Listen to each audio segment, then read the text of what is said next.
Hello, friends. Robert Bevan here, author of the Caverns and Creatures series of comedy, fantasy novels, and short stories.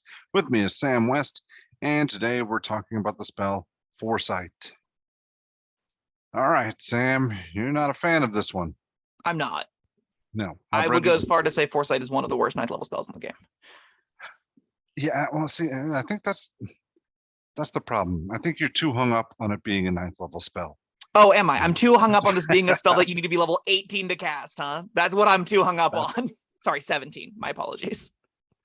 All right. Well, before we get into that, let's what does Foresight do? It's really simple. So Foresight's I want to briefly preface it by saying Foresight is supposed to be, this is the first line of text, you touch a willing creature and bestow a limited ability to see into the immediate future. This is literally omniscient viewing of time and space, all possible realities that bend before you, and you're like, oh my god, I can see everything, it's happening. For the duration, you can't be surprised, have advantage on attack rolls, ability checks, and saving throws, and things have disadvantage on attack rolls against you. Period. Yeah. Well, I'm not looking at this like, you're picking out what stocks to invest in. This is seeing into the future. I'm thinking it's like a second into the future, just enough to justify, oh, that guy's he's swinging a sword at me, I'm out of the way. That is the flavor of it. I don't love it because it's a mechanic that exists. Like we're equating seeing into the future to predict people's movements, right? Understanding exactly where they're going to move and go over the next turn. To he's on the ground, kick him. It's the same advantage, right? There's no difference between the seeing into the future and getting advantage attack rolls against a creature than attacking a prone creature. That's kind of mad to me. I don't love that. This feels like a lazy spell, and that it's like, oh, the advantage mechanic, everyone loves it. Just slap all that onto this. It'll be fine. Call it a 9th level spell. Advantage on everything. Why not? Hate that. So Foresight has a lot of problems. And the first problem that I think stands out to me with Foresight, it takes a minute to cast, but it does have a duration of 8 hours. So hypothetically, you just stick this on somebody, and for the whole of the day, they have advantage on everything. And no concentration. No concentration. Here's the problem. Mm-hmm. Advantage is a mechanic that is given out like free candy on Halloween. You have unending opportunities to get advantage on anything your heart desires, from the inspiration mechanic to the help action to, like I said prior, attacking a creature that is prone.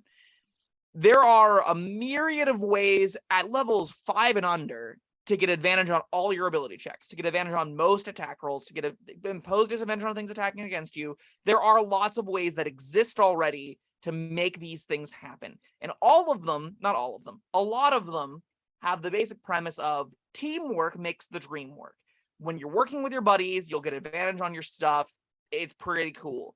Your Panther Companion knocked creature pro and advantage on attack against that thing. Your Cleric cast Pro Good and Evil on you. Now you have those things have disadvantage on attacks against you, right? You have this teamwork and camaraderie build up here. Even the inspiration mechanic. You do something really cool that your party likes, to go, hey, that was super sweet. Can we get this guy advantage? They go, yeah. And then you have advantage on something because you did a thing that inspired and worked well with the group, right? The whole basis of the advantage system is a reward for cooperating, a reward for moving tactically, a reward for doing and engaging with the system in powerful ways. Foresight just says, F all that.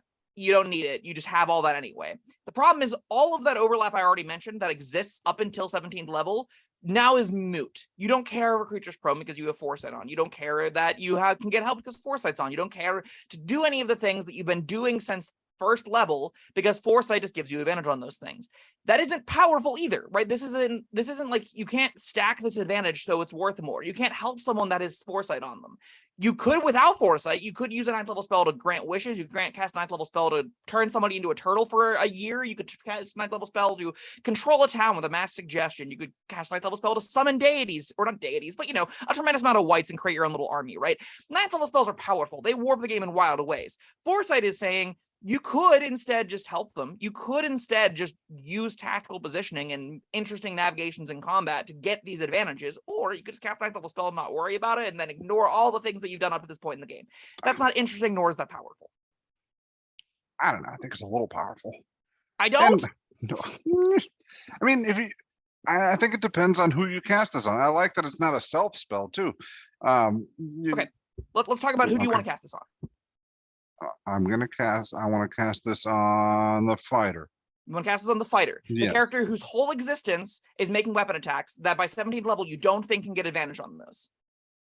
Knocking creatures prone with tactical battle weapon mastery, having an ally engage with 5 feet and giving flanking, having any other number of things that promote advantage on those. There are things you can do, sure. Or, like you said, or you can cast Foresight and just have it all. You already have it all, is my point. There's no reason for this to exist. If you get to 17th level and you can't. If your bard is inspiring while your panther is leaping on him and all that. Yeah. If you were playing the game, is what you just said, right? All right. What if his panther's dead? There are so many ways to grant advantage in this game. There are so many. It is not a tall order. Now, like, I think where I will give it credit, it being everything means, okay, it's both protective and it's supportive. It does everything all at once. Great. The most impactful thing it does by a large margin is imposing disadvantage on all attack rolls against the creature. Sticking that on your fighter, sure, whatever. Now they are slightly harder to hit, and things aren't going to be critting them basically ever. That is somewhat meaningful. It does not meaningfully justify it as a 9th level spell slot. Not even close. Yeah, maybe not. But I don't know. I don't have the anger and hatred for the spell that you do. I can't muster it up. It's not my anger and hatred is deeply rooted in the advantage mechanic. I'll say this. I like the advantage mechanic. It is simple. It is intuitive. It is a great system to get people on board that's outside of giant stacking modifiers of old. It pairs really well with other supplementary bonuses to rolls. Things like Bardic Inspiration, I'm a big fan of, adding D6s to things, adding D8s to things. That's neat. Players roll dice. People like rolling dice. It's kind of why we come to play D&D, is to roll some dice, right? It is gambling in and of itself, but also it's exciting. You get these cool moments of, oh my God, it's an 8. Oh my God, it's 20, all of that fun stuff. The game is, for over 20 levels, it is not built well. The upper tiers have gigantic sprawling problems that are not even close to being resolved. They don't affect the majority of people that play this game, because the majority of people that play this game play it below 10th level.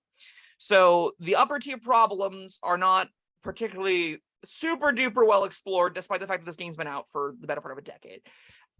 It makes it so, in my experience, advantage becomes commonplace everywhere, and you start running into issues of, oh, I'm not going to cast my supportive thing on the Barbarian because he already has advantage on all his attack rolls. Oh, I'm not going to give Rogue advantage on his attack rolls because he's already stealthing every turn and attacking from an unseen spot. Oh, I'm not going to be giving any meaningful advantage to people because there's no reason for me to, because they already have it. That's a really common occurrence that I find happens because they threw advantage at so much of the game that is just ubiquitous in the upper tiers. It's just something that is everywhere in a lot of different ways. Foresight is the kingpin of problems in that instance. Foresight is saying you advantage on everything when you already had advantage on everything. This could be a +5 flat modifier to everything, and I would still say it's boring and shouldn't exist, but at least it would be more powerful. With it being advantage, it's an inherently it's a non-competitive mechanic. You can't get better advantage than you regular advantage. There isn't super advantage outside of lucky. So Foresight is being advantage on everything whenever advantage already can happen in so many different directions, and the game is so overloaded with the word, it makes this spell feel pointless in games that are actually trying to help each other. And in games that aren't, it's just kind of like, oh, I guess you just are better at everything. Is that interesting? Is that fun? Does that change the way you're engaging with the table? Not really. It's just, oh, as opposed to bringing something new, you're just better. And it's not like in a cool or fun way. It's not opening up possibilities. It's not giving you superhuman jumps or athletic strength. It's not setting your strength score to 30. It's just, yeah, you're luckier. That's not interesting or engaging to me. The whole of the spell infuriates me. Okay.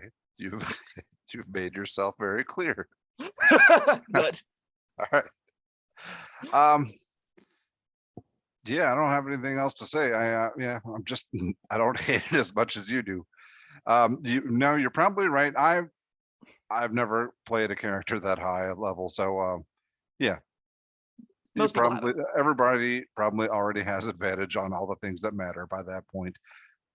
Or at least has ways to easily get it, right? Has ways that they've established within the party, even if they aren't barbarians or rogues, even if they have, even if you're talking about the fighter that isn't battle master, that doesn't have ways to get themselves advantage by knocking stuff prone, there are a lot of ways that you will work out with your party to be like, this is our common play pattern. We go in, I shoot the thing, you get advantage, we do the right? This just says, nah, fuck all that. Yeah. And Not a fan. That's fine with me. It's not fine with me. Yeah, I know. We know. Everybody knows. But yeah. I don't think there's a lot more to cover here. Sure. I will say this perspective. I think there's a lot of apathy towards the spell of like, I don't really care. It's just sure, it's whatever. You get advantage on everything. That's neat. That's fine. That's whatever. I think some of the worst. Where I land. Yeah. I think some of the worst design features for a game that is supposed to evoke excitement, that's supposed to give you cinematic moments, that's supposed to be a big, exciting, super powerful, because we're in level 17. We're talking superhero shit here, right? We're changing the world. We're blowing up planets. That is this tier of play that we're on, right? Meteor Swarm, Wish, that's the context that we're working with. Turning into CR20 creatures is deity level nonsense, right? Foresight being this boring, I find as a DM wildly frustrating because they're going to be. I am going to disagree with you here. Okay. I think it is really exciting. I think it's supposed to be. It's just mechanically not. Well, yeah, like, all right, let's say the person you cast on doesn't have all these other ways to get advantages. This changes everything. How? They're still doing exactly the same thing. But they're doing it better. They're getting an average of +3. Oh my God, that's so exciting. No, is that what it comes to? So that's wildly simplifying the mechanic. You're more likely to hit higher results. You're more likely to crit. There's a lot of upside to advantage. But if you boil it down to its average mechanic, the average weight it has on the dice, you're rolling about 3 higher than you would otherwise. Still, I'm seeing this as being cinematic. This guy charging in, fighting a bunch of ogres or giants or whatever, not getting hit, landing all his blows, cutting off arms. What's the difference between that and the regular fighter with 22 AC? Like, tell me where Foresight is in that fantasy. All right, he's getting hit more often, and he's not hitting as much. That's it. I mean, that's so menial. That's so bland. If you have a wizard that literally makes it rain burning molten rocks from the sky and levels a city, if you have a druid that causes a tsunami that just destroys 4 ships sequentially, if you even have like a rogue who just appears out of nowhere and just chops something's head off that's 3 times its size, that's high level fantasy. I hit slightly more often is not. Those are also exciting things, but I want to see a fighter take on a bunch of big baddies. Yeah, like I do too. I just don't see where Foresight fits into the epicness of that. All right, well, we're going in circles now. Yeah, I think it makes it a little more exciting. Maybe not ninth level exciting. Yeah, I know you do. But yeah, this video is going to be 75 minutes long. Yeah. All right, so no, it's not, because we're going to stop it here. Okay. We've both made our positions clear. We will agree to disagree, and there we go. Sam, do you have a rating for this? 1 out of 5, actively bad for the game. This spell is terrible.